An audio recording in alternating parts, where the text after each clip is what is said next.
Welcome, everybody. Sakaris and Price here for June the 25th. So glad to have you with us here. Blake Price alongside the one and only Jeff Paterson there, who's back for another tour as guest host. Matt's away till Thursday. This show, a presentation of Bet365. We're coming to you from these Nation Network studios built by Arbor Lee here at the historic Wall Center in downtown Vancouver. And really, not much to get into today, Jeff. Should we bother with this show? I was thinking about our buddy Dave Pratt. Wasn't his shtick at the old place that every time he went away, something big went down? That's got that reputation a little bit, too. Yeah. You've been here on some bigger days. Yeah. And today is one of those bigger days. Not necessarily, yay, excited, pom-poms, plan the parade kind of Canuck days, but days we need to chat, us and you. What a day indeed. We'll start with today's Whistler Golf Club poll question. What is your biggest issue with the Canucks acquisition of Evander Kane? Which you might say, Blake, that's a leading question. And a few percentage points of you would say that. But we did this poll question 5 days ago. Do you think the Canucks at the right price should go get Evander Kane? And an overwhelming majority, 70-odd% of you, said, no, stay away. So we know that you have issues with the acquisition of Evander Kane. That's why we worded it as such. What is your biggest issue with the Canucks acquisition of Evander Kane? Age, durability, character distractions, cap hit, or none? I like it. So for the 20-odd% of you that voted last week, it's available to you. Age and durability. Jeff will be 34 years of age in camp. In 2020, 23 and 24, that season. 77 games played. That's not bad. But that was his first season over 70 games since 18-19. First season over 64 games since 2018-2019. We're talking seasons of 41, 43, 56, 64. Now, there's some COVID weird seasons in there, but he still missed. The 56 season, I think that's every game. That's every game of 2021 for them. They didn't get to 60, the Sharks? No. But he only played 43 of the weird schedule of the North Division. 64, of course, leading into the pandemic. That was probably close to a full season as well. And 2022 and 3, he only played 41 games. So... And even going way back,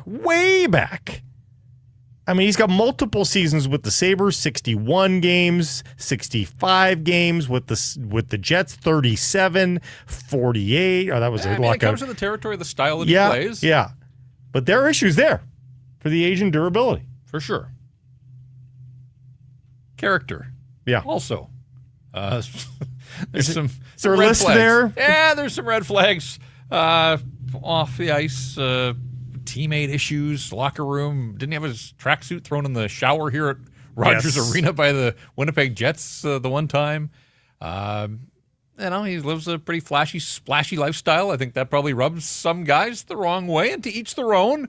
But it's undeniable that he has mixed himself up, personal relationships and friendships with some questionable characters along the way. Yeah, no criminal convictions here, but misdemeanor charges that were later dropped. A lawsuit settled with another woman. Other lawsuits thrown out. And then there's the suspensions and all that sort of thing. That stuff some people can probably get over with. Cap hit 5.125. That's more than Pius Suter is asking, by all accounts. By the way, Suter had more goals and points this year than Kane did in his last season, that 77-game season we just told you about. Now, we're not done yet with Pius Suter. There's still time, but that would be an interesting decision to be made. And that's 5.125 that they didn't have yesterday. And then there's one last option, Jeff. is there an argument to be made for the none I like it crowd? Yeah. Look, the Canucks lack goal scoring. They lack edge and snarl. If he can stay on the straight and narrow for an entire season, and that's a big if. Yep. Then on the hockey side, there's relatively low risk here for the Vancouver Canucks.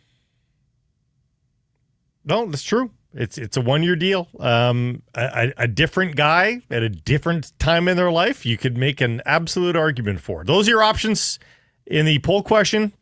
Brought to you by Whistler Golf Club. Tee times can be booked online right now for any time during the 2025 season. Lock them in.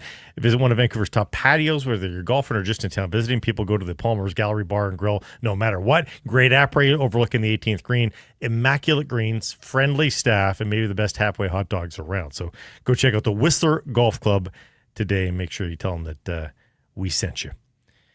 Our top story today presented by Yellow Dog Brewing, Yellow Dog Spirits, Neighborhood Brewing, and Foolish Wine. Evander Kane traded from the Oilers to the Vancouver Canucks for a 4th-round pick in 2025. That's it. And that's maybe the problem for some.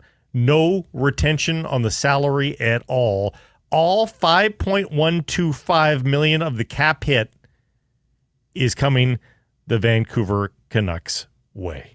And it's kind of funny to note, too, that the 4th-rounder that goes to Edmonton was the same 4th-rounder that the Oilers sent to the Canucks a year ago for Vasily Podkolzin. So essentially, the Canucks traded out a 23-year-old at the time for a 4th-round pick, and a year later, they're getting a soon-to-be 34-year-old. Evander Kane's not part of the long-term plans here, and so you're right when you said earlier, like, this isn't the day that gives us a clue about shaping the future of the Vancouver Canucks. This is very much a Band-Aid solution. But I do think it might be instructive, too, that these might be the kinds of trades the Vancouver Canucks have to make, recognizing that the free agent route just isn't going to happen, whether it's the price that they would have to pay or that players, maybe they're getting an indication out there from agents that with where they are in their competitive arc, the top of the free agent class isn't even interested in coming to Vancouver. And so if you're the Canucks, how do you go about plugging some holes? It's by taking on flawed players that are covered in red flags. And so I wonder if this is the first of a few of these types of deals that we, low cost, low risk in the big term with some upside. But is that the path that the Vancouver Canucks are going to have to travel here? And I do wonder if this is telling us that, yes, that is the answer to that question. Again, he sat out last season with injury, reasonably effective in the playoffs. What did you think of his? I mean, he got a little distracted come the Stanley Cup final, I think. 6 goals and 6 assists, just in terms of baseline counting statistics for a guy that didn't play. Think about that. You don't play all year, and now you're trying to catch up at the start of the playoffs. Nothing wrong with 6 goals and 12 points in 21 games. I did think as the Panthers started to bully their way to the Stanley Cup final at the end, he was a little harder to find. I thought of the guys that you would expect some pushback, beyond the trash talking, I just thought physically I wanted to see a little bit more from Evander Kane. But again, context matters. Guy didn't play a regular season, so it would be tough to get up to the speed of the Stanley Cup final after just a couple of weeks of hockey. So, on the surface, 6 goals, 6 assists, nothing wrong with that. All of them at even strength. He's not a power play guy. Now, keep in mind that we're talking about the Oilers' power play. Exactly. But no Zach Hyman, was there not a spot in one of their 2 power play groups? So they didn't use him as a power play guy. This is a guy that primarily, and even when you go back his full season, he scored 2 power play goals. So he hasn't been productive, hasn't been put in a spot to be productive on the power play in Edmonton. We'll see. Again, the Vancouver Canucks are lacking when it comes to scoring forwards, scoring wingers, that maybe Evander Kane gets a little bit more of a look as a power play guy here with the Canucks. Yeah, there is a case to be made that this kind of player is short for the Vancouver Canucks. They need an injection of snarl and personality. But the question is, does he have much left? Let's bring up the JFresh player card here. which breaks down a little bit of what he has left in the tank. And now this is only inclusive of the 23-24 season because that's the last regular season he played. It doesn't have any playoff statistics in here. But you don't like taking on $5 million plus of a guy with a 2% win above replacement. Goals are at 91%. But he needs everything else. He needs all the infrastructure around him for success. I mean, is this a guy you put alongside Elias Pettersson to protect him, to just finish what Elias Pettersson can create? Well, I think this is sort of the prevailing sentiment that I'm seeing in social in the aftermath of this trade is you've just come through a year where locker room dysfunction was storyline number one. And I know there are people still out there that somehow don't want to believe it, even though Jim Rutherford and Patrick Elvine and Rick Tocchet and the players themselves have confirmed it. And the one, significant factor or player in that whole thing, he doesn't play here anymore in JT Miller. Yeah. So you've got this, and I'm not sure that all of the dust is fully settled from that locker room strife. Like, we haven't seen Elias Pettersson rise to the levels that he was previously in his career. And so I think there's lots of these questions about where is he, what's he going to look like when he comes back. So you go out, you make a trade, you bring in Marcus Pettersson, you re-sign him right away, and you talk about the virtues of his leadership. Character and leadership. That's going to be tested. And so, I understand the concerns of the fan base on that front. I absolutely do. The one thing I think that can help keep Evander Kane focused and in line is the fact that it's a contract year. And if he wants a contract beyond this one, and he's just coming from a place where a guy like Corey Perry's still going strong at the age of 40, and he saw up close and personal, Brad Marchand's going to get a big contract well into his 30s. If Evander Kane wants a contract of significance after this one expires, then it is squarely on him to show up from day one of training camp, be a good teammate, be a good person in the community and around the rink. It's there for him. And you just hope that that's going to harness the best possible Evander Kane. And if there are issues, again, it's a one-year deal and you can walk. Or, if he has a fine season, I suppose there's the idea that come trade deadline, I might be able to flip him and actually get more than you paid to get him. That said, I do wonder how many teams, he's on to his 6th franchise here.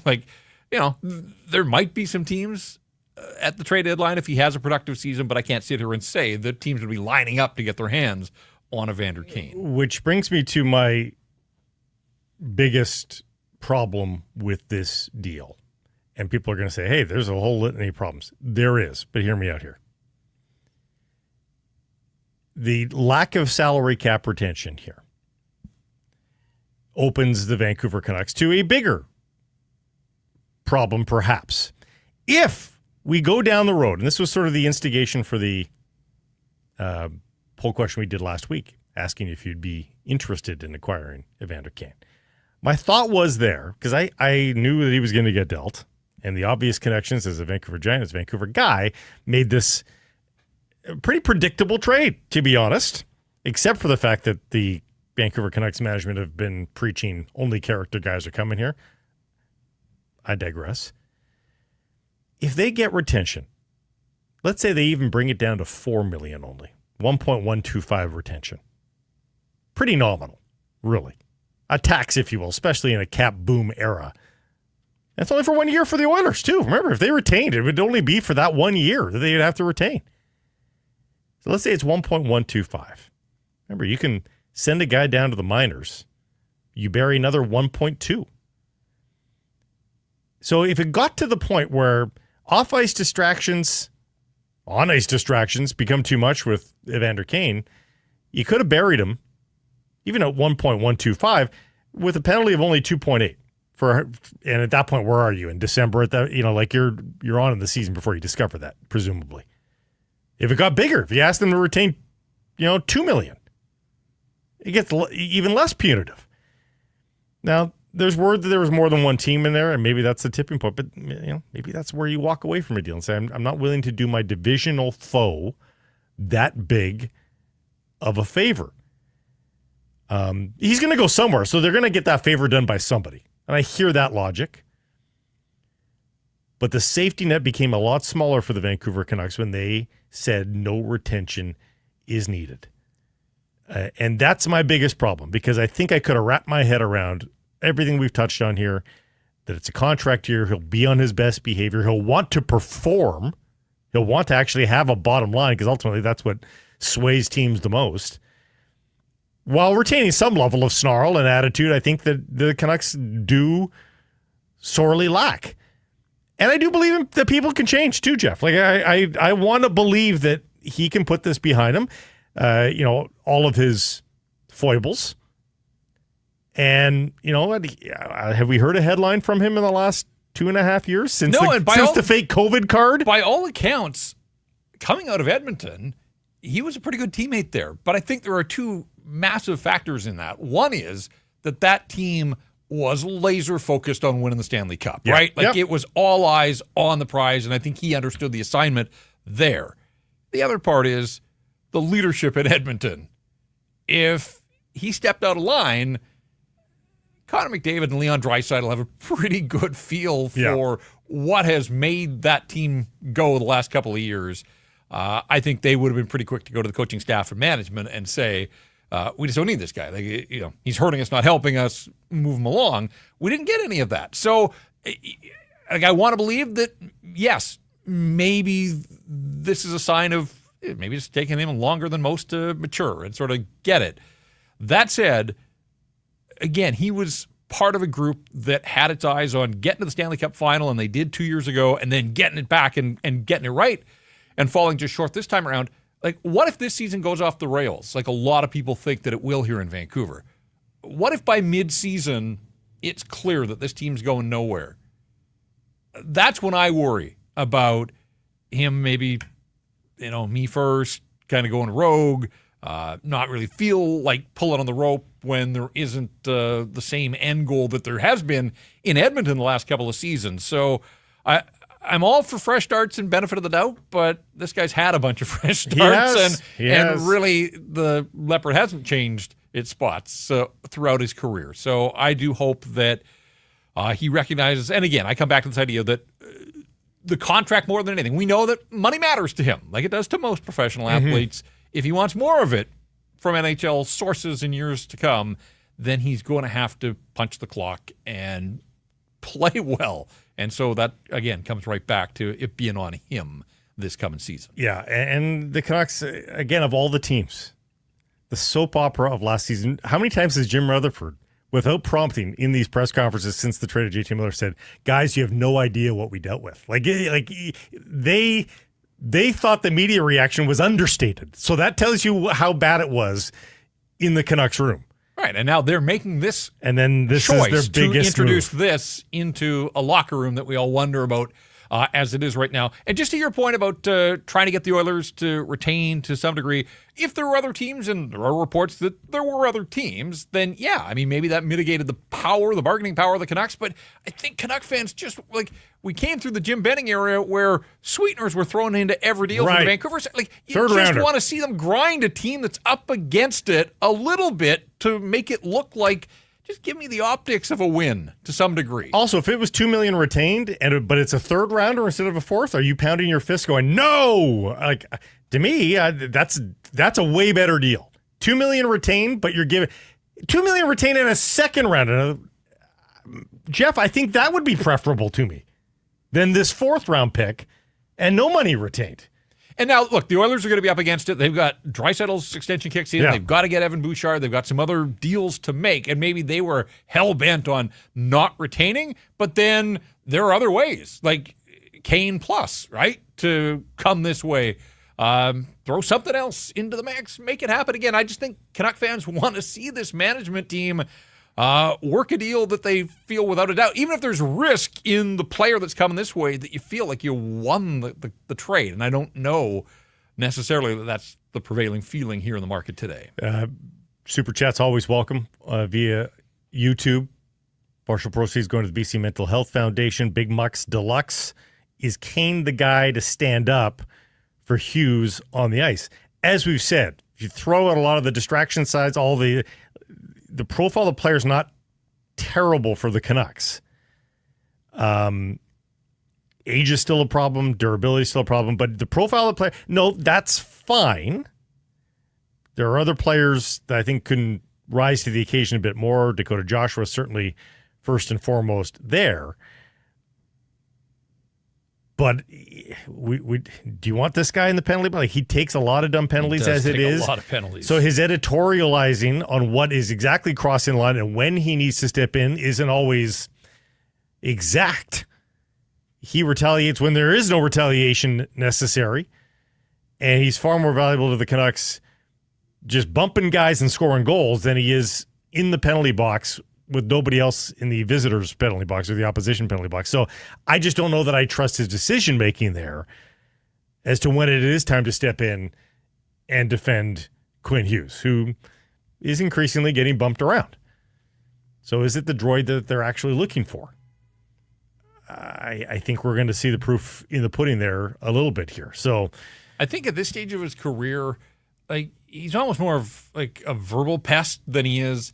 Like, he's still a physical player, but in terms of exacting revenge and, standing up for teammates, and I'm not here to say that he wouldn't stand up for teammates, but I don't know that he's any sort of nuclear deterrent that's going to make teams think twice about hitting Quinn Hughes. If you're playing the Vancouver Canucks, 43 is going to be circled on your whiteboard without a doubt. I don't think Evander Kane in your lineup is going to change the tactical approach of any team that comes into Rogers Arena, and it just felt like in the playoffs, Kane was in the middle of every scrum, the bench shots. He's one of those guys that's chirping at opponents and all that type of, I think there's still some of the trash talk to his game, but in terms of being a feared opponent, again, he's going to be 34 here in August. So, he's getting up there in age by NHL standards. Hutcho, another super chat. Thanks again to Hutcho for this one. Could Kane be a trade piece for Marco Rossi? I like the logic here, the galaxy braining, if you will. Yeah. Because you could launder Kane through the Canucks, retain some salary, and then flip a big body winger to the Wild, who desire big body bruising forwards. So, like the logic, something tells me that's not in the cards.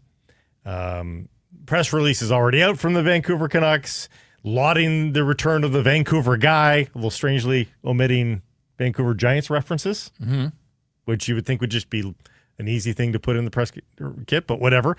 I think you try to consummate all that within hours, don't you, Jeff, rather than go through the whole rigmarole of welcoming the player to the organization only to flip him to the Minnesota Wild? I don't see it. No, again, I like the thinking here. I don't get a sense at all that is, and I don't know, like, from the reports that it was 15th overall and one of the Canucks' top prospects. I don't think the 15th overall in Evander Kane is a better deal for the Minnesota Wild, even though they did want NHL-ready players. Yes. That part tracks, but... Yeah.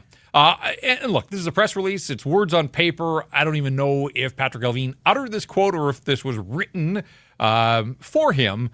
But it says Evander moves well around the ice. Well, he missed the entire regular season due to injury. So I don't know how well he actually moves around the ice. But he did get back and he played in the playoffs. But the other part I thought was interesting because this isn't a line that I've seen in other press releases. We're excited to bring him back home to Vancouver, and our staff looks forward to working with him. Yeah, it's a veteran, a 16-year, like, maybe I'm reading too much into it. Who knows? No, it's an odd thing to put in there, I would say. We don't often give live sort of updates on the poll question, but I'm going to, just because of the difference in the two social medias right now. On Twitter, character distractions are at 62%.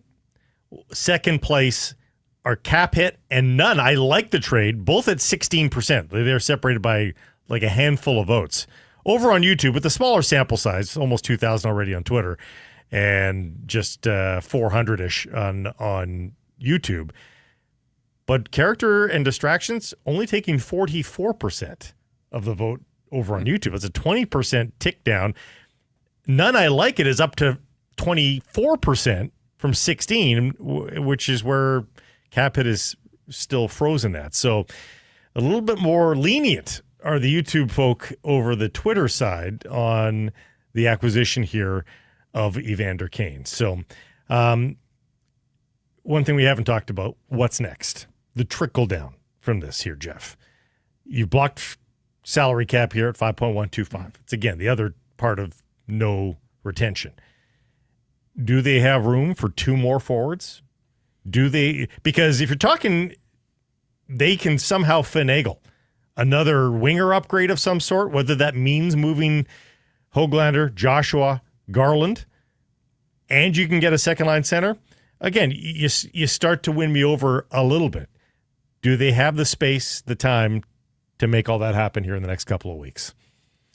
I think they got the time. The space is another factor here. But again, I am expecting the Canucks to be active over the next couple of days. And not necessarily at the draft, but ahead of free agency. I'm expecting something. They've basically said as much, and I don't have the same expectations about free agency as I do that Jim Rutherford, who has shown throughout his executive and managerial career, he likes the trading route. He has pulled off some sizable deals in other stops that have helped hockey clubs. And so that's what I am expecting from the Vancouver Canucks. And so, yeah, I don't think Evander Kane in and of itself is the deal that, like, there can't be a person in the front office at Rogers Arena that thinks, all right, this is it. This makes the team a whole lot better. They got a lot of ground to cover still, without a doubt. So now you've got Evander Kane. You've got Dakota Joshua. You've got Kiefer Sherwood. You've got guys that, you sort of profile that same way, as some size and look to be physical out there. Mm-hmm. But it all tracks back to, how do you get better in the skill position? How do you get better down the middle of the ice? And that remains the primary concern for the Vancouver Canucks here. And so let's see what happens over the next couple of days. But not only does it eat up $5.1 million against the books, but it is another established National Hockey Leaguer that's now on your depth chart, and you've just come through 2 months where so many guys, an hour down the road, scratched and clawed to win a Calder Cup, to prove to the big club that they deserve more of an opportunity. Does Evander Kane throw up a roadblock in any way for a Linus Karlsson or a Max Sasson or an Archdeep Bains? And again, without the retention, yes, he does. Because, like, you can't just have dead cap, which would be, at this point, gosh, what is the math there? $3.85 million of dead cap on Evander Kane if you sent him down, or if you had him in the press box, all that dead cap. Meanwhile, if you got retention and sent him down to the farm, the cap hit would be a lot worse. And you could say, hey, no, Linus Karlsson is outperforming Evander Kane. We're done with the Evander Kane experiment. But you can't be. At 5.125, you can't be done with the Evander Kane experiment. So, yeah, there's going to be a lot of interesting twists and turns as a result of this one move for the Vancouver Canucks, and what it does for their next move, which could come any hour now at this point, as we keep our ear to the ground. You should keep your ear to the ground about what's happening at the District Wine Village in Oliver, BC. It's buzzing right now. Foolish Wine, Neighborhood Outpost, and Yellow Dog Spirits are back open for business all season long. Go see them Saturday through Thursday, 12 to 6 p.m., Fridays, 12 to 8 p.m., and have some fun at the District Wine Village in Oliver, BC. Moving on a little bit down the road, as you just talked about, Abbotsford is home. I can confirm that. I was out there. You were out there. Yeah. And they were all about plane landings, of course, in Abbotsford. It's going to be a rally, not a parade, by the way. The rally in the Valley coming up tomorrow. Mm-hmm. Abbotsford hosting the Calder Cup celebrations at the Abbotsford Center. You got to pay to get in to charity. The Canucks for Kids Funds, $5. It's only $5. I get that. I don't love the fact that you're putting a price on getting through the door to celebrate the Calder Cup, but I say that only because you're probably asking the same people that bucked up for 13 home playoff games that were there, that supported you night in, night out, bought hot dogs and everything else. You're just asking, you're getting a little more into their wallet. One more, just whatever. If you want to make a donation to Canucks for Kids, Open it up. Have a 50-50 on site, make it voluntary. I don't want to go deep there. It's $5. Everybody can afford that. And I hope that there's a great turnout. I saw some people saying, why a Thursday? Why not wait till the weekend? This is what happens when you play in late June. You got the NHL draft, you got development camp, you got free agency next week. Like, you can't have it's a lot on the staff. You can't be in two places at once. So I think Thursday was the open night on the calendar, and they said, let's just put a bow on what has been this incredible couple of months of hockey out in the Fraser Valley. Arturs Silovs, again, the MVP for that team. He's getting a lot of love right now. And, hey, we can sort of tie this to the trade for Evander Kane here as well. What's next? 3 goalies right now. 3 goalies in training camp. Do you, and nobody hopes for an injury, but do you just bank that there's going to be an injury of one of the 3 goalies coming that solves your issue for a little bit, allows you to decide, or do the Canucks make a move right now? Arturs Silovs wasn't really commenting on that, but see if you can read between the lines as he looks back on the season that was and the success, and then hints towards his playing future with this organization. I think it is the great way. You're finishing the, let's say, point of your career, and with a milestone, winning the championship. It's not everyone can say they won the Calder Cup. Right? And I think it's really special, like, as a springboard to come from. And, I think it's going to help a lot in the future. Finishing this point. Springboard. He didn't say. But he didn't say I'm done here. And I was out there, and I think might have been my question to him. He did sound like a guy that essentially was signaling, my time in the American Hockey League in a very polite way. You're right. It was not trying to rankle anybody in the organization, but he sounded like a guy, and look, he had an incredible run. He didn't look like the same player at the end of the season that he did. When he struggled to gain the trust of Rick Tocchet and couldn't get NHL starts, and the odd one that he did, he could only beat the Chicago Blackhawks. By the end, he looked confident, he looked poised. We've seen this at the Worlds. We saw it in the playoffs last year at the NHL level, and now here, and he's got the Calder Cup. But he sounded like a guy that essentially was signaling, my time in the A is over. The question is, does the Vancouver Canuck organization agree with him? Well, he needs waivers, right? He's got to clear waivers, and that is now, a massive factor in all of this. It really is, and you can't just say no. You can just put him in the minors, and one more year doesn't hurt anybody. How? This is a reasonably young goaltender that you put on waivers in the first week of October, and I know first week of October not a bad time to try and do it because everybody's making their move. You have to believe there's somebody in the NHL that thinks Arturs Silovs is worth losing their third-string goalie over, their second-string goalie over.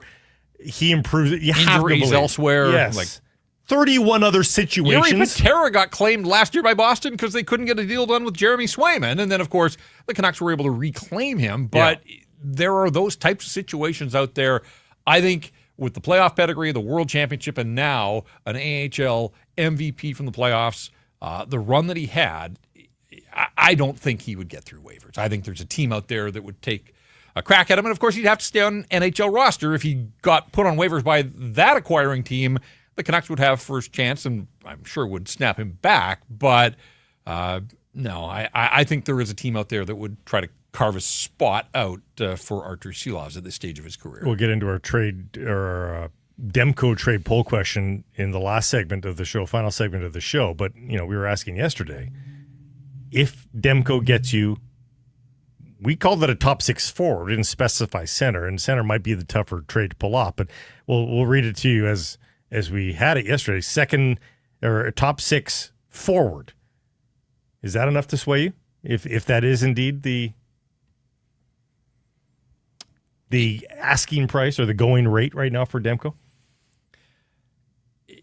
If it's me calling the shots, I think I'm looking at that as one of the trade chips that the Canucks have to play here that could help them in the short term, and they could still have enough goaltending. Now, I'm not Adam Foote. I'm not a first-year NHL head coach who might see a healthy Thatcher Demco as, look, Bruce Boudreau came in and rode Thatcher Demco. Rick Tocchet came in, rode Thatcher Demco. There's every reason to believe that if Demco is healthy, and Adam Foote has been here the last couple of years to see Demco when he's on and at the top of his game, knows the difference maker he can be. I think from Adam Foote's perspective, the best chance for any success for this hockey club, certainly in the early going, would be a healthy and productive Demco, probably in a 1-2 tandem with Kevin Lankinen, and really like just be lights out, knowing that every night your goaltending has the potential to be, the difference maker and certainly better than whatever's at the other end of the ice. So from an organizational standpoint, like I could totally understand Adam Foote coming at it from that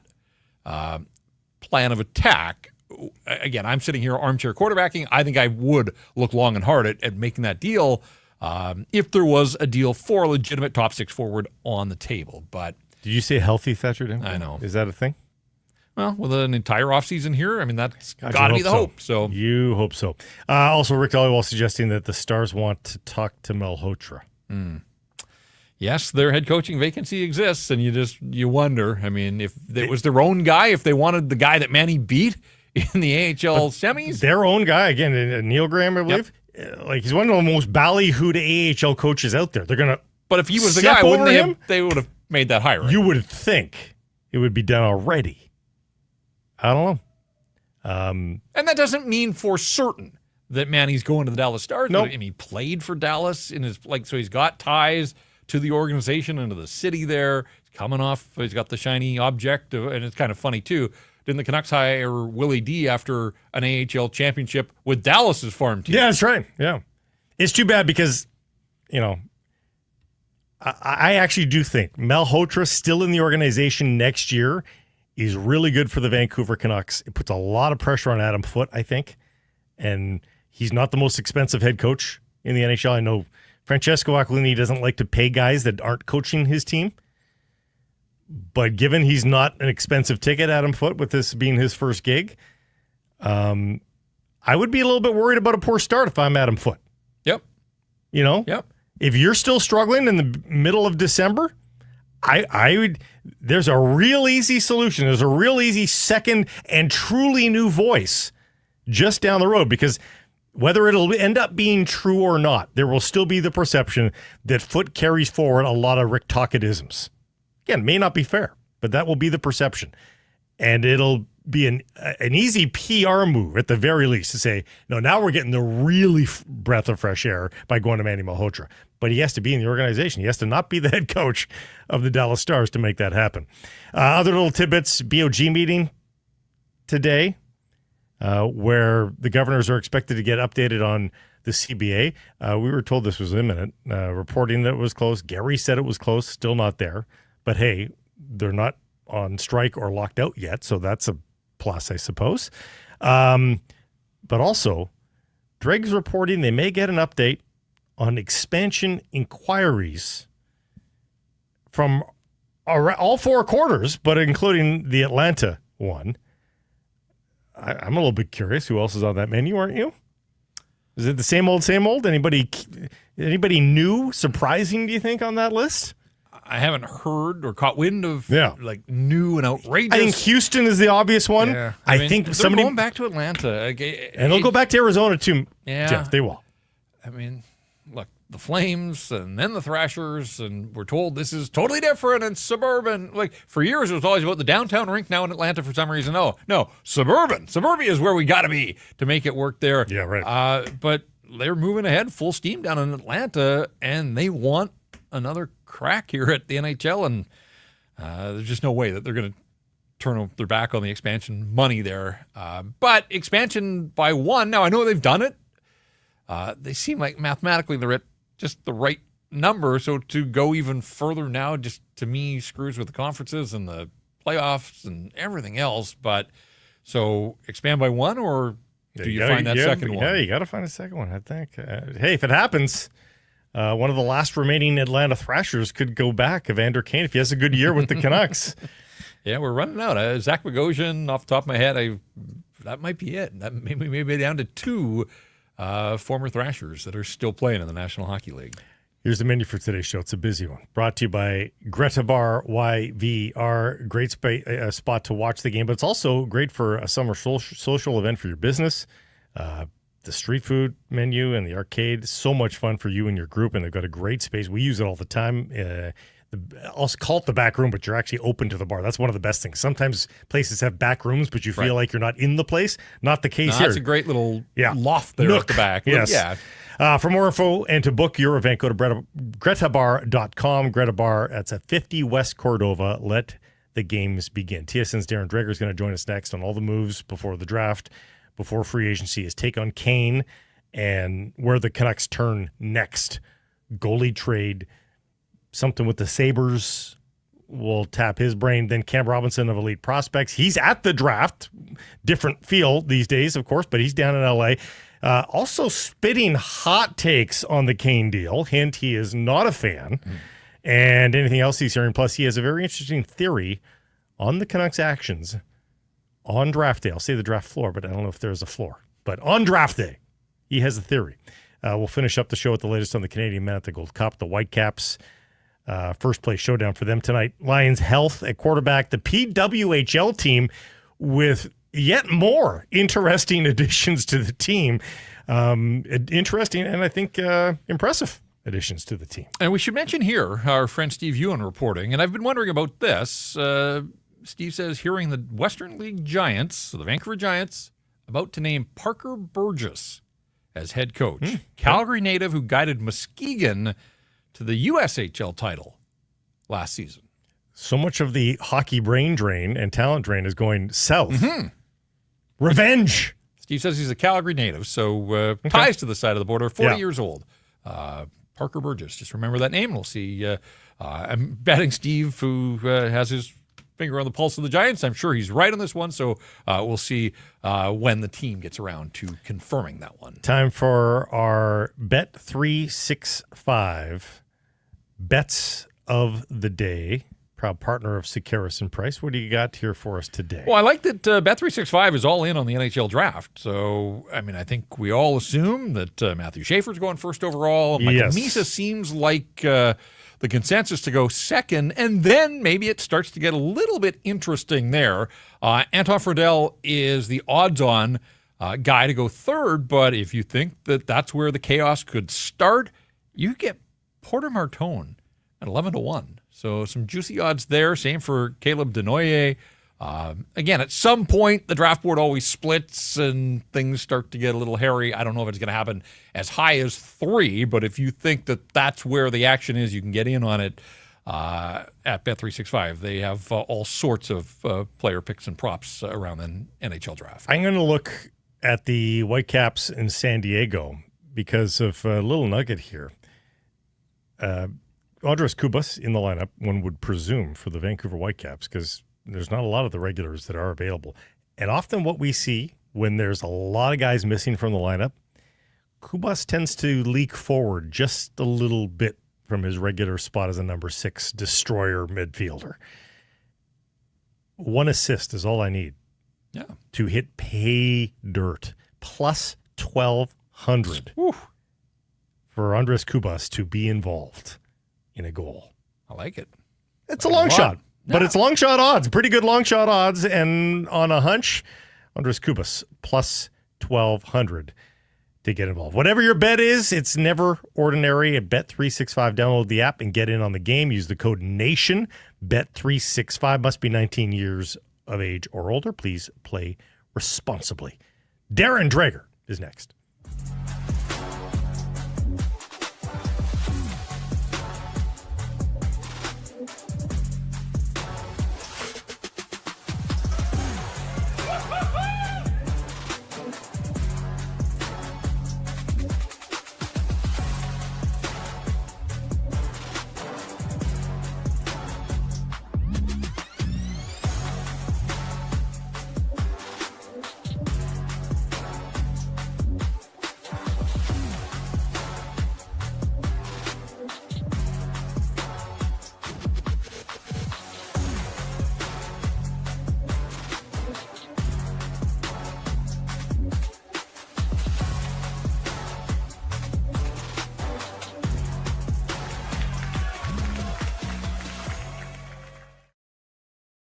It's Garrison Price from the historic Wall Center presentation, this segment, of your Pacific Toyota dealers who have a simple request, just a simple request. Go say hi and ask for a BZ4X test drive. Is that so hard? Costs you nothing. Just experience it. Then you can make a decision as to whether or not it's the car for you. It will be. It's a lot of fun to drive, has all the room in the back that you need for all your gear, and yet it fits into the West Coast size parking lots. $5,000 in incentives to make a purchase, financing at 0.99% over 36 months APR, and all you have to do is take one for a test drive. ShopToyota.ca. Live in the hoveling with your BZ4X. TSN's Darren Dreger makes his weekly visit back with us today, and never a more appropriate day than on a trade day for the Vancouver Canucks. Any smoke? I used my spidey senses last week. We put this out as a poll question, Darren. It wasn't based on actual smoke. Did you have smoke that a trade anywhere was in the offing for Evander Kane? Yeah, I mean, there was a sense in the last couple of days that the Oilers were getting close on moving Evander Kane. You know, it felt like it would happen with the draft looming prior to Friday, but, you know, to call it imminent at that point, we're Wednesday. I think the information started to percolate around Monday. It didn't have that feel to it, but there was a sense of comfort from Stan Bowman and the Oilers management group that they were going to find a likely destination for Evander Kane. And, you know, it's an interesting move because obviously the Vancouver Canucks didn't have to pay a lot to acquire the veteran forward. And you do wonder if Evander Kane didn't have an eventful postseason, how interested Vancouver or several other teams that were in on an Evander Kane trade would be. Yeah, I mean, he had some disappointing stretches through the Stanley Cup final, but largely through the postseason. You know, you could see why teams would show interest. I mean, the speed was there, the physicality was there, you know, the constant sniping and verbal abuse that Evander Kane likes to dish out was there consistently. So I get the interest. And, you know, I'm reminded by Dan Milstein, who represents Evander Kane, that, you know, his mom and dad, Kane's mom and dad still live in Vancouver. So obviously there's close family there. And anytime there's been trade speculation around Evander Kane, Vancouver has been at the top of his list. He's always wanted to go to the Vancouver Canucks. So Vancouver's looking for more competitiveness. You know, that's what they're looking for. And if Evander Kane can maintain his health, and he can do all the things that he needs to do to stay on the ice and be an impactful and good teammate, which I think he was for the most part in Edmonton, aside from the injury, then I'm good with this ad, especially given the price that Patrick Galvin and the Vancouver Canucks were able to pay. The profile of the on-ice player is exactly what a lot of people are saying that the Vancouver Canucks have missed, not through the lens of an Evander Kane trade, but prior to that. The ratty but effective player, but a contributing player, that's the fashion right now, right? Everybody's in love with the Sam Bennett, the Brad Marchands of the world. So that part hits. Canucks aren't a big team. They aren't a tough team. Right. For the most part. You know, all that fits for the Vancouver Canucks. The other stuff is going to be what sort of rankles a lot of people here, Darren. The question is that in the rearview mirror, do you think? I'm willing to give him the benefit of the doubt, that being Evander Kane, and say it is. And, you know, I remember having conversations about a myriad of different players over the years. And, you know, I think of the late Ray Emery, right? When he was trying to claw his way back, and people are like, nobody is going to take a chance on this guy, given everything that Emery had experienced and gone through. And then he got another opportunity and proved that he could be an excellent teammate and a real good NHL player. And I think that Evander Kane deserves the benefit of the doubt. And then on top of that, and JPat mentioned this before we got rolling, I mean, he's in the final year of his contract, and he wants to continue to play in the National Hockey League as long as his health isn't an issue. And it looks like he got all of that cleaned up through surgeries and whatnot. So yeah, he's gonna have time to prove that all that stuff. He's a dad. Maybe there's maturity that goes along with that. The responsibilities of being a dad, as we know. So I think that is behind him. Knock on wood. I will say this though. His name was one of many. He wasn't the only one. His was one of many that was brought up at the conclusion of the Stanley Cup final, with guys who verbally, absolutely, 100% crossed the line in some of the stuff that they were throwing out there in the verbal jousting that took place between the Edmonton Oilers and the Florida Panthers. To a point, officiating hockey operations had to get involved, not just specifically with Evander, but with others, to talk to the clubs and say, okay, enough. Enough is enough. Stop it, or we're going to have to start just doling out. And I'm not sure which coach, probably Paul Murray, said, look, there are a million microphones, at ice level on players around us. If any of this stuff gets out, the game is going to be tarnished. That's how bad it was. And Evander Kane was part of that. But Adam Foote isn't going to mind that. I mean, come on. Because Kane is a guy who can back it up too, right? Like, hey, and some players don't like it. Some players don't want to participate. So that gives you just even the slightest advantage in a heat of the moment where Buddy takes a swing at you and you earn a 2-minute penalty because of something you said. Hey, that's part of a toolbox, and I'm okay with that. Canucks and the Oilers are in different orbits right now in terms of their competitive cycle, but Dregs, did the Canucks not just give a division rival a get-out-of-jail-free card in some ways with this trade? No, only because of the number of other teams that were in. They were in on it. Now, you're right. I mean, Vancouver could have said, okay, well, all right, we're not there to do Edmonton a favor, but he was getting traded. And Vancouver knew that there was a real strong audience and a competitive market for Evander Kane.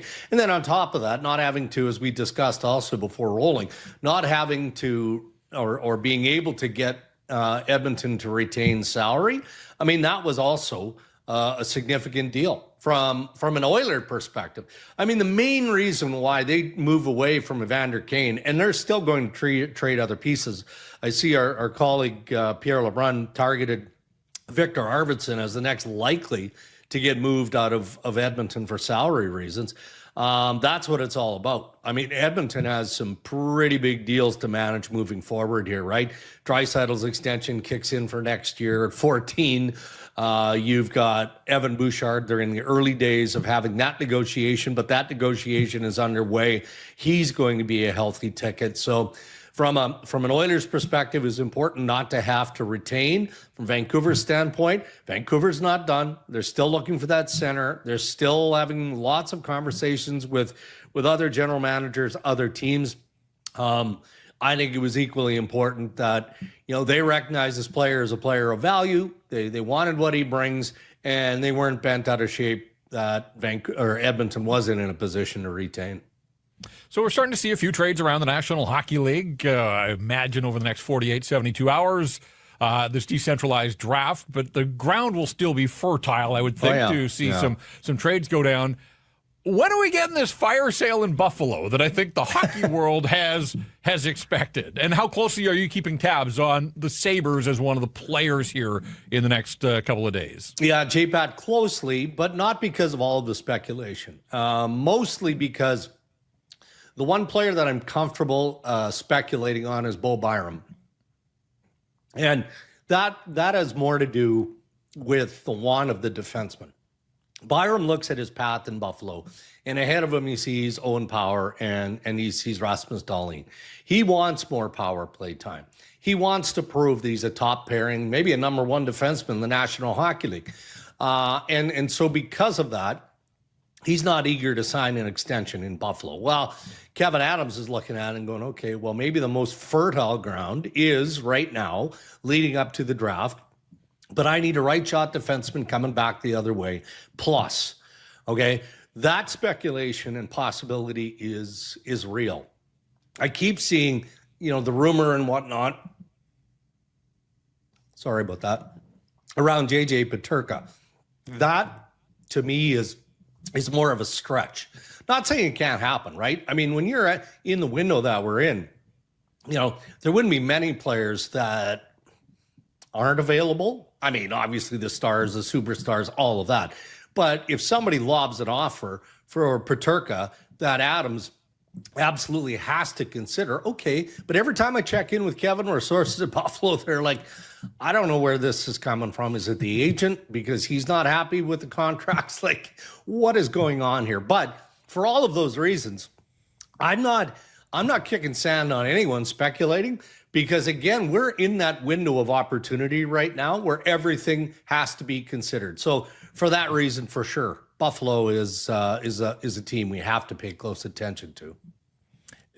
Are the Vancouver Canucks looking for more beyond just the center right now, do you think? We've tackled the playoff MVP season for Arturs Silovs. Does it move anything in the goaltending department for them? And I don't know that, and I want to be clear here, I don't know that anybody's hoping for anything there. It's just sort of looking at it and wondering, does something move there for the Vancouver Canucks? Because Arturs Silovs isn't an NHL goaltender, but there is a graduation day coming soon.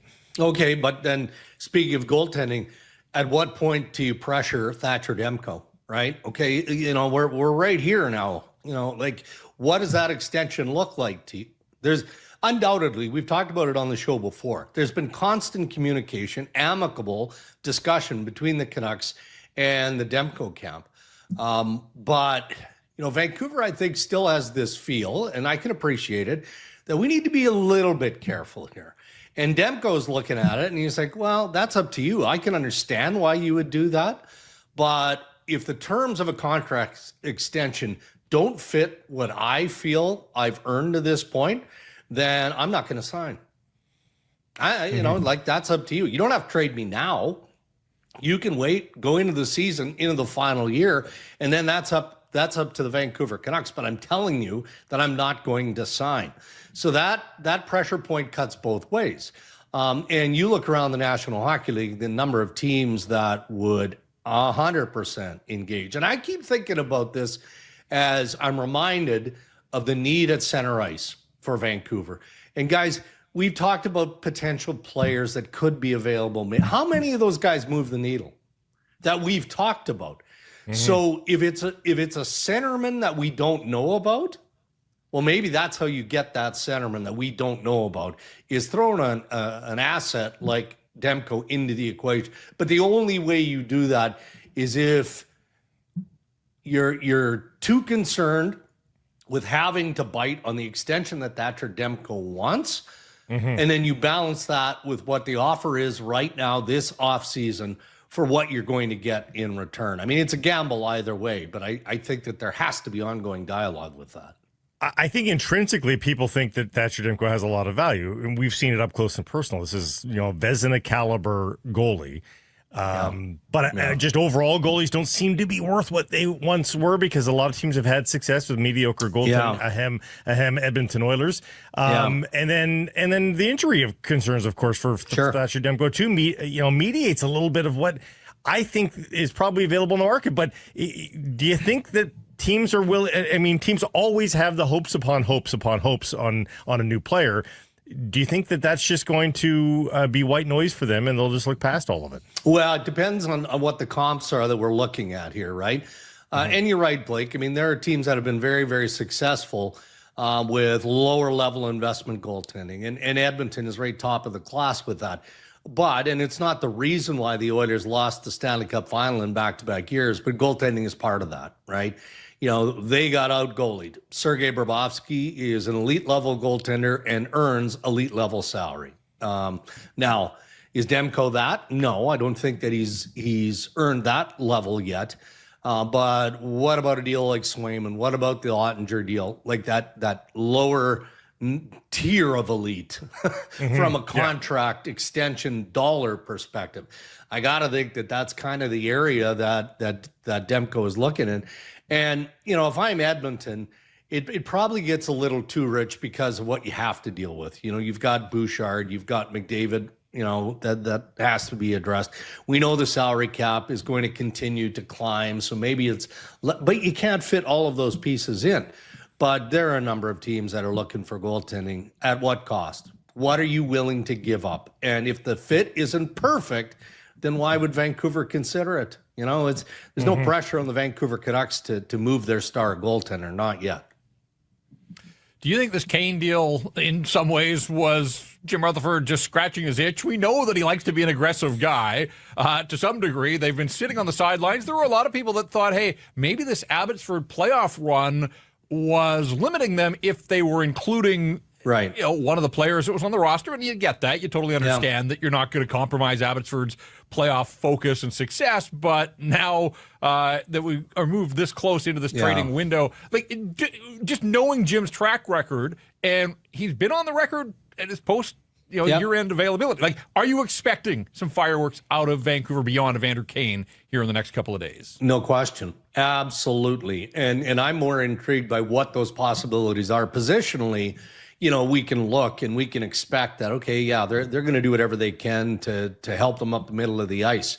But again, what fascinates me is, what sort of big game hunting are they up to? And who are the players that we're unaware of? But my Canuck sources, indicated as an hour ago that, we have a lot going on.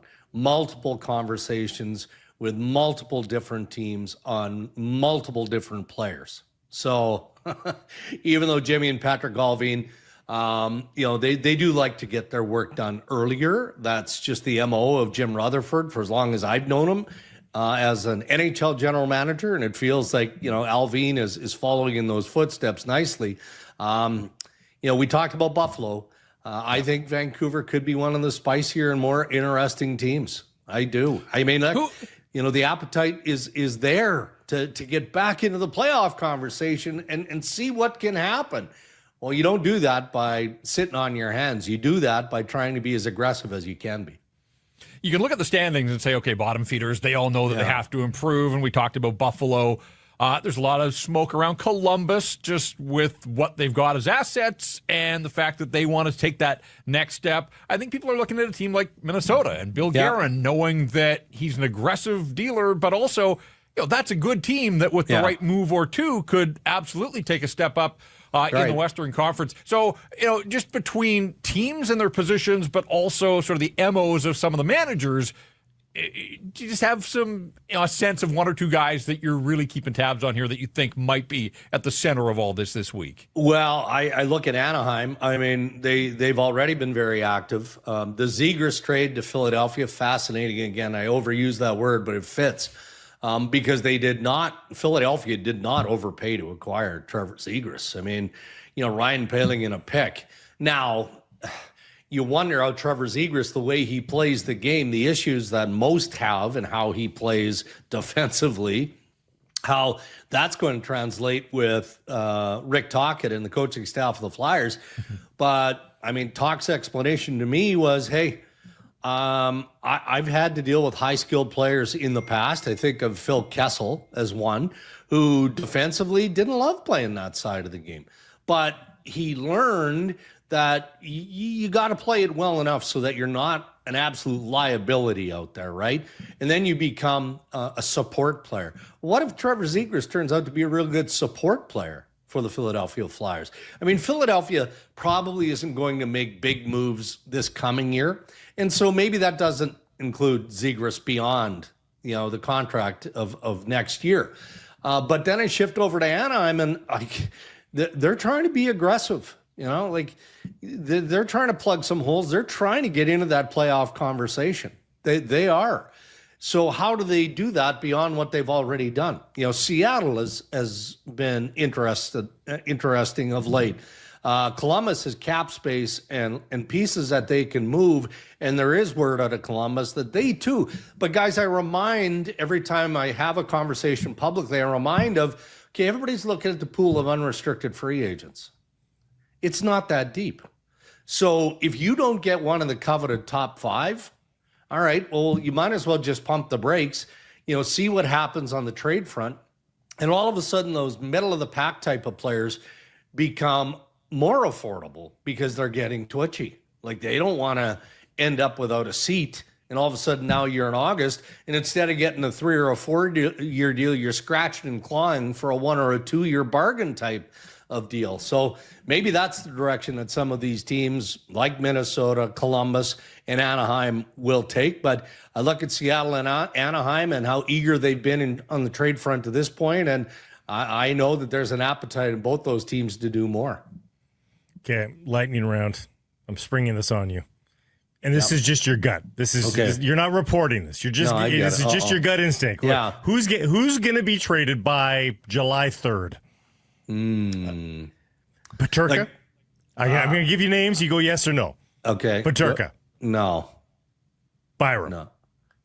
I believe so, yeah. Marco Rossi? Probably. I'm not certain yet, but probably. Okay, dark horse ones. Marty Netches.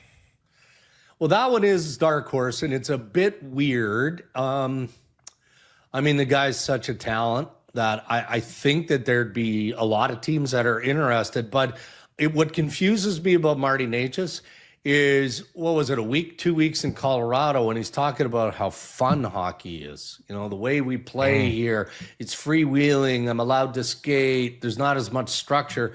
And then you fast forward towards the end of the season, into the playoffs, and he doesn't like Colorado anymore. Like, I mean, what's going on there? So, given his level of talent, I would think that if he is actually in play, that there would be a market. But Colorado is probably feeling it here a little bit too, aren't they?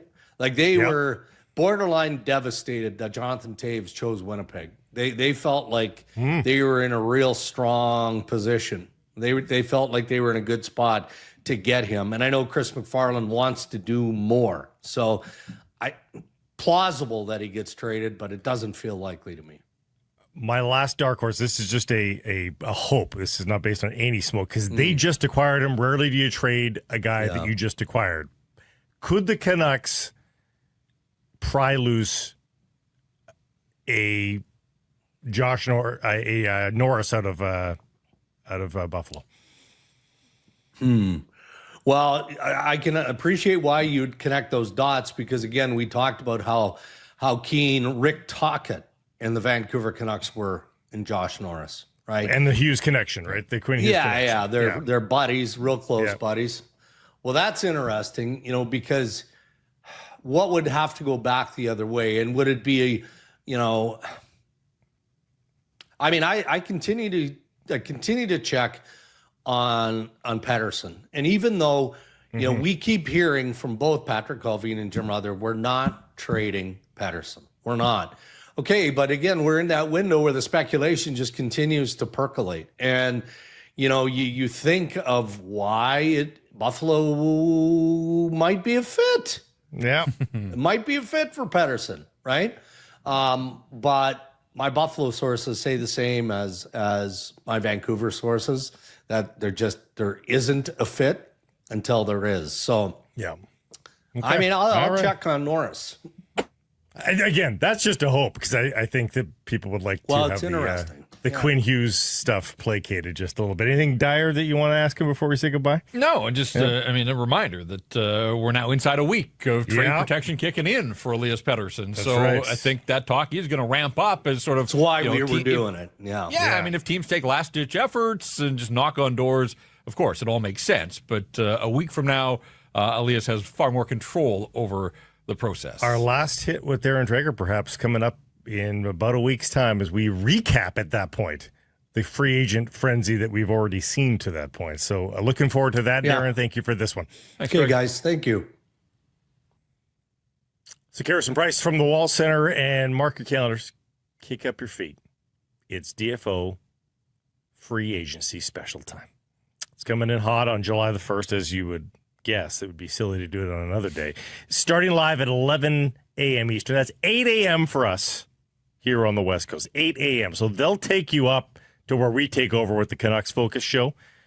But if you want all the lead up, all the build up, all the stuff that's happening right there, 3 straight hours of chaos, hosted by Tyler Yaremchuk. Analysts are Jeff Merrick, Colby Cohen, Johnny Lazarus, Puckpedia founder Hart Levine will be there, and the player panel is Carter Hutton, Matthew Barnaby, and a lot of the reporters from across the Nation Network will be taking part as well. So something breaks. Have they asked you to jump in if need be? I'm on standby. You're on standby? Yeah, there you go. Jeff Paterson perhaps as well. Go check it out. Again, 8 a.m. on July 1st, the Daily Face-Off Live Free Agency Special gets things started. And by that point, I would guess that Cam Robinson from Elite Prospects will be back in the home province of British Columbia. He's now down in California for the draft that isn't the draft, but it's still the draft. And it's coming up on Friday, but for one day only, at least, greatly overshadowed here in the Vancouver market, Cam. I mean, we are still pretty sure they're trading the 15th pick. They didn't have to trade that to get Evander Kane. They did not. I was at the hotel gym. Wasn't even scrolling Twitter, sent out some dumb tweet about the draft, and then I go to the homepage, and all of a sudden it's all Evander Kane talk. Yeah, and you're like, wow, that was off topic. It was off topic. Should have deleted. Yeah, no, it's interesting decision by the Canucks. Hey, so just your gut reaction, pros and cons. How long is your list of pros on the Evander Kane trade? It's short. It's very short. I mean, it's my gut reaction, boys. My gut reaction is Brock Besser has been like a beloved Canuck for a decade. And not just with the fans in that room. Like, the boys love Brock. He is a great guy. He is a finisher. He's a quality human being. The dressing room already has issues. You are now replacing Brock Besser with Evander Kane, a 34-year-old Evander Kane. Evander Kane hits, he shoots, and he takes dumb penalties. He doesn't play defense. He doesn't drive play. He doesn't set up plays. Okay, and he comes with a bunch of headaches traditionally. I know it's a 4th-round pick. The cost to acquire is nothing. But the fact that Edmonton didn't even have to eat salary, you just did them a favor. First, you gave him Vasily Podkolzin, which is fine. For some reason, you didn't think he could play on your 4th line when he could have. He proved that. He was able to play on a Stanley Cup contenders 4th line, 3rd line sometimes. He gave him away, helped them out after they lost Holloway. Now you're doing him another favor. These are the Western Conference champs back-to-back years. You're not supposed to do these guys favors. You're supposed to cut their legs out from under them like St. Louis did last year by offer sheeting 2 of their guys. I don't understand the get out of jail free cards. I don't understand the decision to bring this in. I know you want to get heavier, you want to get a little faster, you want to have some playoff experience. I think he could probably look elsewhere. That's just me. So I guess that's my list of positives. Was that good? That was really good. That was really good. Yeah, I think you covered a fair bit of ground there. Sheesh. I guess the thinking at some level has to be final year of his contract. If he wants a contract beyond this one, maybe best behavior here in Vancouver for a season. I mean, it's not like I heard anything that we haven't heard that he's been all that bad in Edmonton, in that room or anything like that. And it's like, yes, obviously there's a laundry list going back to Winnipeg and off ice stuff, with the family. Like it's and I'm not even going to get into any of that. But it's just, yes, he's got 1 year left on his deal. I guess you could spin it as, hey, we spent a 4th on this guy, and then if it doesn't work, like if the team doesn't do well, we can sell him at the deadline and probably recoup more than that. I'm guessing there wasn't a lot of teams knocking down the door to Edmonton to get Evander Kane. Or maybe there were a few, but they were all like, yeah, we'll take him at half of his salary because, this is, he's a reasonably productive guy. What did he put up 40-odd points? He can score 20 goals for you if he stays healthy. He can score 20 goals for you. And so that is a valuable commodity and someone who has speed and someone who hits. But so maybe you can sell him at the deadline again too. But for this team at this juncture of their arc of trying to contend, and I say that very loosely, it doesn't check a lot of boxes for me. Well, I think, and you brought up Brock Besser, and I think absolutely you're right to do that one. And the other one is, like, they have drawn this firm line in the sand with Pia Suter that they're not willing to go a buck over $4 million with this guy, and yet they're willing to take on all of, and again, it's just 1 year, but 34-year-old Evander Kane at $5 million. Like, the messaging does seem odd at the very least. It does, and it's you get to the point where it's like you do need to be frugal with your money. You have to draw lines in sand sometimes, but if I'm like a longtime Canuck and I see You know, they go out and they trade Marcus Pettersson, boom, extend him right away, right? After having proven nothing with that organization, where a guy like Brock Besser has proven it year over year over year. And Pia Suter, who came in and was incredible value for them. And yes, you know, like, I probably wouldn't give him $5 million on a long-term deal either, because I think that just reeks of regression coming, and it's going to be too much. So if you wanted 1 year at $5 million, yeah, sure, I'd probably do that. But that long-term, but it's like, at some point, it's like you have to give up to the guys that got you to where you are at, or the ones that you know and trust, versus constantly looking for the shiny new toy, and then you'll pay them before they've really acclimated into the room, or you find out if it's a true fit or not. Not to say that Marcus Pettersson isn't a good fit, and I think he is, but it's just those messages, and it's being clocked around the league. Like the amount of texts I got from people from other teams being like, "What are they doing? What's the thought process here?" I got a lot of them, and it's been like an hour. So teams are definitely clocking in, being like, "What's Vancouver doing?" The same with LV not being at the Combine earlier this month.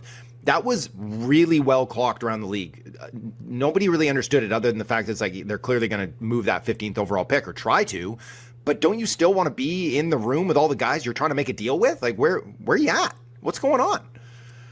Yeah, it is peculiar, and I have a feeling it's going to get more peculiar perhaps as the week goes on.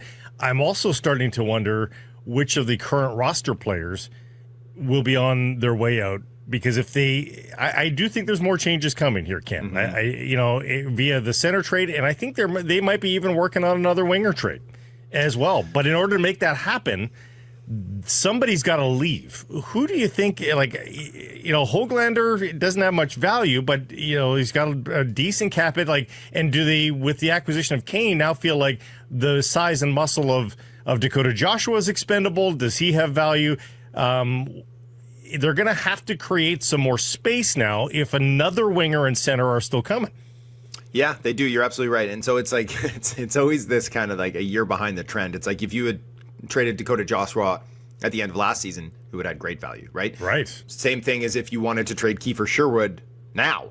He's going to have a lot of value, right? But they won't. They won't do that. They'll wait for Dakota Joshua to have a struggling year, and outside of his control, a lot of that too. Granted, his value wouldn't be very high right now. They'll wait another year where Kiefer Sherwood doesn't score 20 goals, and then be like, oh, maybe he's expendable now. It's like sometimes you got to read the tea leaves. That sometimes regression is coming, and you try to get in front of it, and you sell high, and it just never seems to happen in Vancouver. So you're right. I don't think Höglander has much value, but it's a piece that they could move out. It's a piece that they could add to a trade to get someone that they want. Connor Garland, I've heard that they've had preliminary discussions about extending him. If that number doesn't look good to them, maybe he's the guy that's out the door, right? Yeah. It's so that they do have some options there too. I had somebody else ask me, kind of bring up about would they listen on a team side guy? Do you think they'd listen on Quinn Hughes this week because of the fear that he will leave? And I don't think that's. I'll just get that out there. I don't think they have any plans of doing that, because again, that would be super proactive, way too proactive. Yeah. And then the list gets pretty short and leads down to the goaltenders. And what do you think the chances are that Thatcher Demco, Arturs Silovs are in the longest shot Kevin Lankinen is dealt? I think anything's on the table. I think that they would listen on Demko. Again, another one that they'll find out if they're going to extend him here pretty quickly. But again, the value, right? Like if you did this a year and a half ago, his value would be super high. And you get, I don't know if you can get a ton of value for him now, or do you want to send him to Edmonton and you're gonna have to play him a half dozen times? So I think they have to do something. They don't want to lose Arturs Silovs, and that's what's going to happen. If he goes on waivers, he's gone. There's no chance he gets through waivers next fall. So they do kind of have to make a decision here, one way or the other. And if they think they're not going to have a spot for him, or if they don't think they can move Demko, they have to move him, or they have to try to move Lankinen. They have to do something to create that spot if they truly want to keep him. We've seen teams start with three goalies that have been stuck in this situation before. It doesn't end well usually. Never right? ends well. Never ends well. Yeah. Game practice with three goalies. Yeah, true. Only two right? nets. Yes, that's true. Nobody's found a way to introduce that third net at practice. It just doesn't seem to work. All right, as we close in on draft, the countdown very much is on. Now we're starting to see a little bit of activity, obviously including the Kane deal earlier today. Where do you stand? At this moment, again, with this 15th overall pick, who's using it? I actually think Vancouver's like, if we talked about this, we talk about it all every week here for months.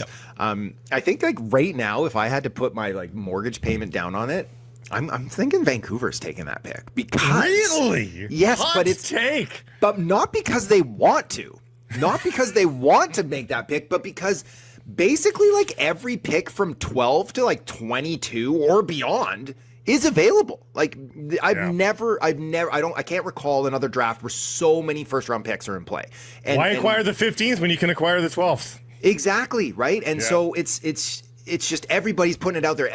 Nobody wants futures right now. Everybody wants players. There's only a couple real sellers that would actually take future deals. Like, Chicago offering up 3rd overall plus for JJ Paterka, and Buffalo's like, we don't need 3rd overall plus, right? Pittsburgh's got 11 and 12 now. I think they could get creative. I think they could look to move up. I think they could look to move back with one of them or maybe get mishmash. I think Columbus, both their first round picks, and they've got 14 and 20. I think that both of those are on the table if anybody wants futures. I think Vancouver's at a loss. I think that they have offered that 15th overall pick for a number of players, including Marco Rossi, plus to get, and they're getting shot down every which way. And it's, obviously we can just assume that 15th overall pick wasn't attached to Lekkerimäki or Vilander because that deal would have got done with Minnesota. So it's a lesser prospect. So if they really want to up the ante and give up one of their top prospects and their first round pick, then yeah, I think that they can move that pick. But you better get something good in return if you're going to ship out one of those guys and that pick. But it's just like it sounds like it's going to be exciting with so many picks available until you realize that everybody's doing it, and that just like diminishes the value of everyone's picks. So Cam, if they use that 15th pick and they come away from this draft with either Braden Coots or Cole Reshny, is that a successful draft for the Vancouver Canucks? I have more questions than answers on both of those players. So I mean, it's fine. Like neither one of them would be a bad add to a prospect pipeline, and I think that there's a world where Reshny goes even before Vancouver gets a chance to pick.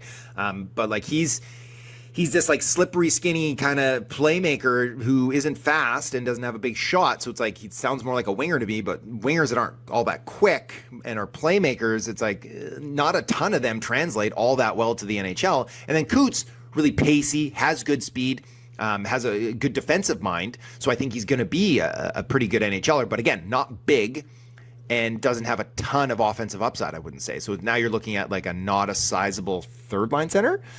I just, you know what I mean? Once you get into that realm, now I think there's going to be some guys that are going to slip around to 15. Like I could see Victor Eklund potentially getting there. And that's the guy you want. That's the guy you walk away from the draft with Victor Eklund at 15. Now you're like, ooh, back pat. We did well on that one because like that kid I think is going to be, I've said it, Travis Konechny or Seth Jarvis or whoever you want, Brad Marchand, whoever you want to dial in. That's the type of player he wants to be, and that's the type of style he plays with. And I got all the time in the world for that. I've got a galaxy brain idea here. Mm-hmm. Oh, I want to hear it. Yeah, me too. I'm excited. So we just spoke to Dreger. There's still so much noise around the Canucks, so much noise around the Buffalo Sabres. Mm-hmm. Maybe there's a deal there for any number of players in any number of combinations. But amongst that deal is a pick swap of 9 and 15. And at the 9 spot, the Canucks are all of a sudden in the wheelhouse of Jake O'Brien and Roger McQueen. Mm-hmm. Do either of those two players play next season in the NHL?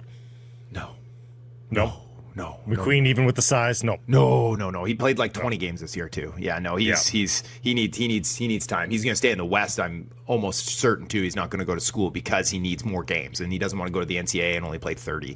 Okay, who excites you of those two though? Oh, both of them. I like both those players for sure. I put it out there today. That was the tweet I put out when Kane got traded. Is the disruptor tweet? Is that I think Jake O'Brien has the potential to be that Beckett Seneca disruptor that we saw last year. Is that I talked to two teams have him as their second best forward on the board. Neither one of them are picking in the top 10, but there is some level of love amongst some teams that this kid could be special. And I've comped him to Elias Pettersson a few times before too, as I think he has that kind of style and that maybe not that pure upside of a 100+ point guy, but it's like there aren't many players in this class. So you could be like, he could be a first line center. And I think he's one of them. And then I think another one is Roger McQueen. And it's like I could make an argument that on pure upside alone, McQueen is tops in the class because of his size and his skill profile. So, yes, I think either one of those guys. But again, it's like, what are you giving? What are you giving Buffalo to do that, to make that swap? Because now it's like now they're sliding back. So whatever you're getting from them, it's got to be worse than what player you're attaching to. And that's what they want, right? They don't want to trade Peterka for futures. I don't think they want to trade Alex Tuck. Teams are calling and asking about Rasmus Dahlin, and they're just hanging up the phone. So it's. I don't think Vancouver has enough to interest them. It's same with Bowen Byram. I just don't think they have the pieces to interest Buffalo. Yeah. And Byram's not a perfect fit here for this team, just not a desperate need for this team. So, yeah. Cam, I am really curious to see where Kashawn Aitchison winds up, obviously. I mean, ton of talk around this guy for all the intangibles. One thing to be the king of the junior jungle, like, are his skills transferable? Like, what's he going to look like in the National Hockey League? Remember Kevin Bieksa? Remember KB? Yeah. He might not be that level, and Bieksa wasn't supposed to be Bieksa either. So he turned himself into that too, but he had that style. He had that swashbuckling throwback smash mouth style.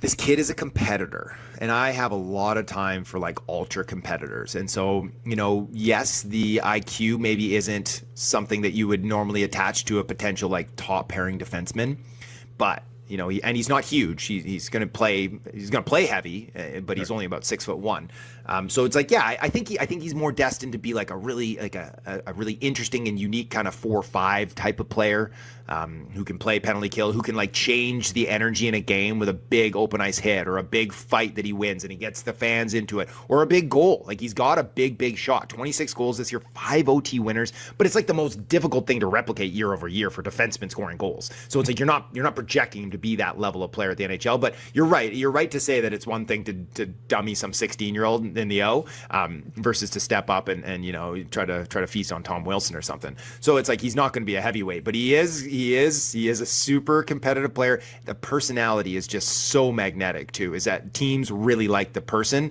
and they like that old school style. I don't think he's there for 15, but I think there's a good chance that he's the second D off the board just because of all those intangibles. Cam, who knows what the heck's going to happen with the Vancouver Canucks? They have one less draft pick now, at least. We know that. They're a little less busy on draft day because of the 4th-round pick for Evander Kane. But as of right now, they have a few others that still could be used. So we'll see what they do with that. And thanks for doing this. We'll have a full recap with you coming up next week. Sounds good, boys. Thanks for having me. Sekeres and Price from the historic Wall Center right downtown, where you can turn a game night into a game weekend, into a date night, whatever it is. Book your stay at the Wall Center. Enjoy an exclusive Sekeres and Price rate. Call 604-331-1000. Mention Sekeres and Price. Some blackout dates may apply based on availability. And, of course, still so much happening in and around the draft and free agency, and we want to make sure that you don't miss anything. So a special edition of The Sheet is coming up Friday for the draft. Jeff Merrick and company, of course, breaking it all down. That begins at 4 p.m. It'll be the draft special at large. We'll be live alongside with the Canuck lens. But if you want to know what's happening purely from an overall draft perspective, go talk with Jeff Merrick. The Sheet draft special live at 4 p.m. The Daily Face-Off YouTube channel. Subscribe now so you don't miss a moment. All of it brought to you by The Nation Network. Canada wins its group at the Gold Cup yesterday in front of friends and family at the Shell Stadium in Houston. 2-0 the final in what has to be one of the worst soccer matches I have ever consumed, and that is with the Curacao match coming in right around that as well. For the first time in Gold Cup history, 2 red cards to one team in the first half, both of which were very readily predicted, Jeff, by everybody who was watching. It makes you wonder, like, this is a massive international tournament, and a team like El Salvador, like, what is the motivation? Like, the ball was secondary. And, like, I laughed in the second half. There was the... was it Promise, David? The little collision with the goaltender. Yes, Promise. There was contact. Yeah. Goalie's down, flopping around. Teammates don't give a damn. Like, nobody's concerned about the goalie. No. Like, they know full well it's an act, but it's just time and time again. The second half was pretty unwatchable. Like, I was thinking to myself, they're going to have to replace the grass just outside the penalty area on one, like, just back and forth and around. It was the old Simpsons meme on what soccer is. It was just passing it back and forth. Goodness. Now, that said, lovely through ball on the first goal. The 2 goals were great, but that set up what we saw afterwards, which was nothing. Yeah, and then it was just dreadful to watch. And I'll say this, like, Canada needs competitive matches. Yeah. And so, yeah, you take the win and you move on, but I don't think that does anything to prepare this side for what's to come as they advance now in this tournament. Like, that's just a throwaway game that, yeah, they get a result, but that's about the best you can say about it. There are really 5 good teams in CONCACAF. The 3 big ones, Panama, and really Panama's 3 spots. Panama's 33rd in the world. Like, let's not throw Panama away too quickly here. And Costa Rica's pretty decent as well. But everything else is a colossal waste of time for those 5 teams. And, you know, it's strange. Not every South American team is in CONMEBOL. You know, I wonder if there's a rewriting of boundaries that, you know, should be done for the sake of everybody, because it's hard for the big 3 and Panama and Costa Rica, for that matter, to get better when they're facing Curacao, Martinique, blah, blah, you know, like, go down the list of CONCACAF nations. CONCACAF should maybe just be turned into like an Oceania conference where they get 1 spot in the World Cup.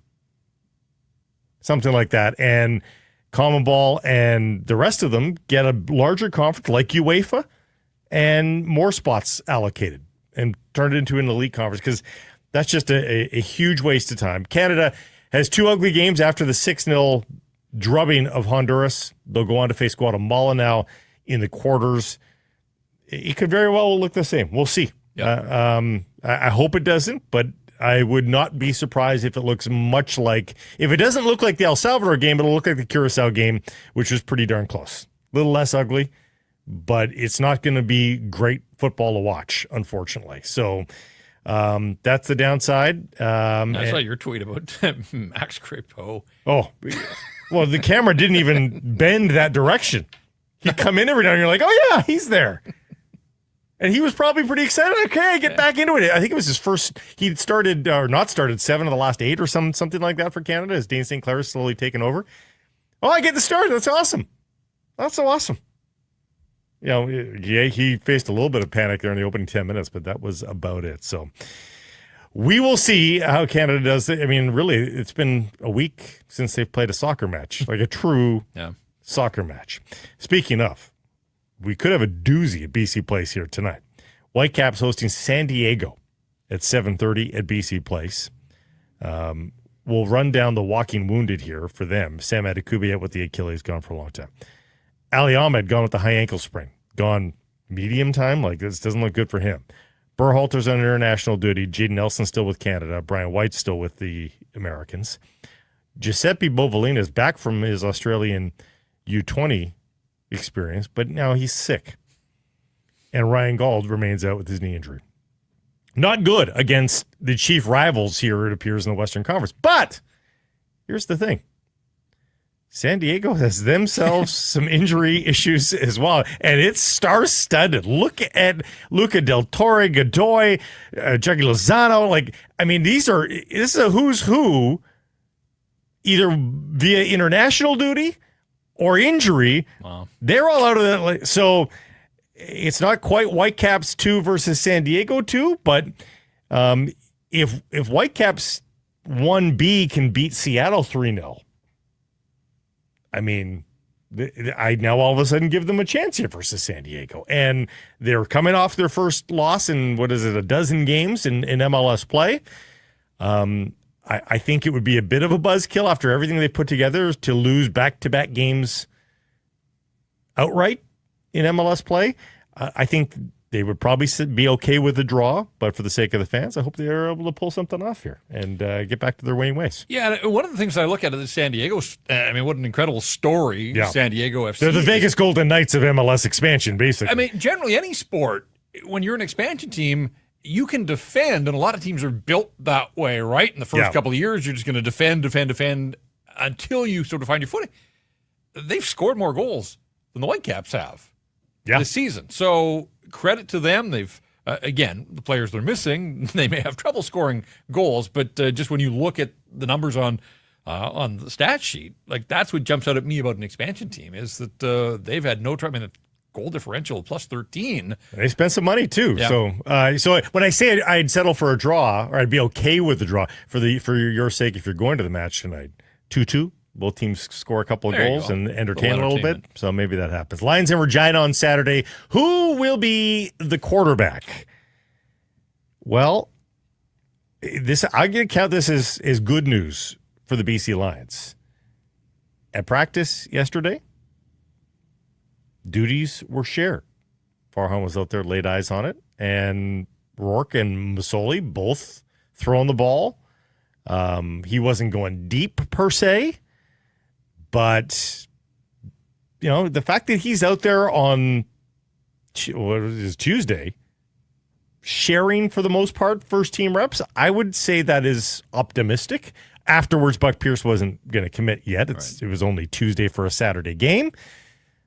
But I'm going to say that's positive because you could have held him back until Wednesday, Thursday to share first team reps. No, I think it's a step in the right direction. My gut tells me that he's not going to get the start on the weekend. I mean, now maybe he advances here in the next couple of days, and we'll see. This is the first of 3 straight out on the road for the Lions, and it's early. It's the CFL, we generally say. Labor Day, whatever. That said, coming off back-to-back losses to Winnipeg, I mean, clearly the Lions aren't at Winnipeg's level. I don't think you want to lose too many more here and fall off the pace in the West. No. And so there's a little bit of heat, early season heat on the BC Lions. And so, do they feel pressure to get Nathan Rourke back in there? Because, look, Jeremiah Masoli, long track record of, performance in the CFL. But watching him the other day, I don't know how much he's got left in the tank at this stage. And by all accounts, just a great guy and a good teammate, and there's value in that. But when you're under center, you got to be able to get the job done, and it wasn't pretty to watch the other day. Now, that was against Winnipeg, so factor that in. And again, the Lions have been chasing the Bombers here for the last couple of years. They're not at that level. That's just the reality. Against other CFL opponents early in the season, I guess I'm going to give them every opportunity. I just wonder if you played a long game here with Nathan Rourke, though. It is a long season. It's only week 4. One more week of keeping him in bubble wrap and then turn him loose again if he's completely healthy. I just don't want them rushing him back and then finding out that they've done something that, is going to prevent him from playing down the line here. So I think at this stage, early stage of the season, you probably want to exercise a little bit of caution. Yeah. Yeah, that's pretty fair. Also, off a pretty meh game, 2 Lions named to the CFL honor roll. Offensive lineman Jarrell Broxton, which is a good sign for the line, and linebacker Ben Laddick, both named to the CFL honor roll. The Vancouver PWHL team continues to add players after the draft yesterday. 5 new players and an unconventional draft class. This first one for the Vancouver PWHL franchise. Can we have a nickname soon, please? They get a 35-year-old. And I had to double check because for those that haven't been following the Blake Price career with a fine-tooth comb, and I don't blame you, I used to call a lot of the Women's World Hockey Championships on the radio side. And that was now almost a decade ago. And I saw Michelle Carvin. I called a lot of Michelle Carvin in games, but she would be getting on now. No, it's that Michelle Carvin, 35-year-old Finnish legend Michelle Carvin in the 2010 Olympics here. Yes. So clearly a teenager then, if you just do the math. But this isn't the expansion draft. She hasn't been playing elsewhere. This is going to be her first crack at the PWHL. But by all accounts and the things I read, people like this selection for what they're doing. They've stacked this team in year number 1. And so, not part of the long-term plans, I don't imagine. We're not going to be talking about the impact she had a decade from now necessarily, but that's not what this is about. This is about launching and hitting the ground running. And so you're adding a 35-year-old that decorated at the international level, as you said. She's probably a 4th-line player at this point, but that's okay. Savvy veteran. Also of note, twin sister of Mackie Samoskevich, Madison Samoskevich. Mackie, Stanley Cup champion now. Madison coming over from Quinnipiac, and not often you see this on the old Elite Prospects profile. Center or D. Whatever you need her to play. Versatility. That is a versatile player. And, hey, PWHL team taking a page out of the Abbotsford Canucks playbook there, adding a local, Chinique Bassi, UBC player, drafted into the fold as well. The other of the key notables. So, the team is starting to take shape here a little bit, and more, it looks like they are taking an absolute run at being, and I've already seen some prognostications about where this team is going, and there's a lot of people that are thinking this is not only a good team, but maybe the favorite for a PWHL title going into its inaugural year. So you've got to make some hay, you got to make some buzz. They announced their head coach a couple days ago. Brian Adolsky is their first head coach. He comes over from the St. Cloud State University women's hockey program. 20 years of experience as a coach. Don't know much about him, but the NCAA women's programs are a big deal, and that's one of the bigger schools. So we'll see. But I'm with you here, Blake. Like, okay, they've got a coach. They've got a roster. They've got some buzz in this market. Yeah. Give us a name and a uniform. Like, it's time. And I know that they're rolling things out here, and there's a process, and that they had to get through the draft and the expansion draft and all that kind of stuff. But you're right. PWHL Vancouver just doesn't roll off the tongue. Like, I need a team nickname here pretty soon. While we're on the topic, I don't love the league name. The league name is not rolled off the tongue. A little bit cumbersome. WHL. PWHL. 4 letters, not my favorite. There's the C's at the Nat as well to talk about. 3 home runs spurred the Canadians to a 6-3 win over the Tri-City Dust Devils last night at Rogers Field at Nat Bailey Stadium. With the win, C's are now 2-1 in the second half and a league best 39-30 overall. Gage Stanifer on the bump tonight for Game 2 of the 6-game series. First pitch set at 7:05. Thursday's a post-game fireworks night. Fun. Mm-hmm. Friday nooner. Mm-hmm. Really fun. Building to the weekend. Yeah. And honestly, on draft day, again, we're to Sakaris and Price listers. You don't have to decide, do I go to the nooner? Do I watch the show live? Friday, remember, we're not live. We're doing our draft show. So you can go to the Nat, comfortably consume however many hot dogs and the baseball game, and then come back and watch the draft, watch us consume the draft, and it'll be all good. So have a few more hot dogs. Yeah. Friday nooner, Saturday's Marvel Superhero Day with the comic book giveaway. Matt's going to be there. Has to be. 604-872-5232 or CanadiansBaseball.com. Poll question from yesterday. If Thatcher Demco is the best chip to acquire a top 6 forward, should the Canucks trade him? Over 73% saying yes. Yeah, that doesn't surprise me. I think I think people recognize that the time may have come here. And if there is a deal that can be made and he is the piece that's required, then that doesn't surprise me. My biggest problem with that poll question was, I don't know if I believe that he gets you a top 6. Do you think that is a true statement? Right now, I just have to think there's so much uncertainty. I mean, there's enough uncertainty in this market that I would think around the league, acquiring teams, that's a roll of the dice.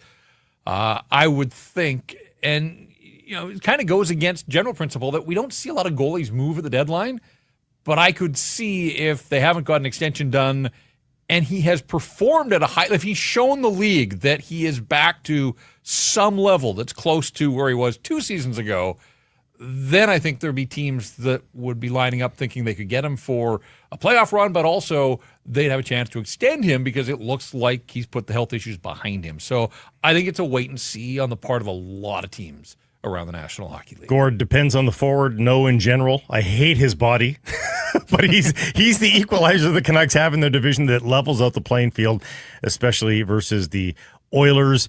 Mastodon, they have to move a goalie if they're planning to keep Silovs. And we've already heard that from, was it Cam today, saying, like on opening night, you've got to send him down if all 3 are here. And isn't a team claiming Arturs Silovs? Like, Aren't you forcing yourself into that position? Or, and we've seen the Sabres in history and others carry 3 goalies in the first month of the season. It's just really cumbersome. Yeah. I don't know what the solution is here. So we will see, and we'll see if 3 goalies last the weekend even here with the Vancouver Canucks. Errors and omissions, we have none. The judge, jury, and the executioner is not here today. So he's generally the guy that is the most fastidious about that. So we're going to get off our own back there. Don't forget, back live, YouTube, Twitter, all our socials tomorrow at noon with Matt. Thank you, Jeff, for all your help today. Appreciate that. And we'll see what the next 24 hours brings. It's been an eventful one. Don't forget to support all of our sponsors. Thanks for supporting us. Don't forget to subscribe and like and keep it local.